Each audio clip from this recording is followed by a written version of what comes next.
Hello everyone, আপনারা কেমন আছেন? আশা করছি আপনারা ভালো আছে।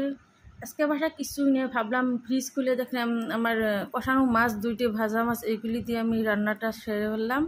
এই তো আমি পেঁয়াজ দিয়েছি, তেল দিয়ে দিচ্ছি। এখন আমি মূলাগুলি দিয়ে দিব, এখন আমি রুটিন মশলাগুলি দিয়ে দিব। রুটিন মশলা বলে আমার ধনে গুঁড়ো, জিরার গুঁড়ো, হলুদ গুঁড়ো, মরিচের গুঁড়ো, এইগুলো আর স্বাদ মতো নুন দিয়ে আমি নাড়াচাড়া করে, অল্প জল দিয়ে নাড়াচাড়া করে দিলাম।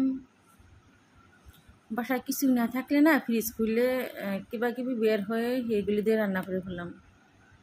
এই তো এখন অল্প জল দিয়ে আমি কষাই নিচ্ছি। ফাইনালি আমি এখন জল দিয়ে দিব।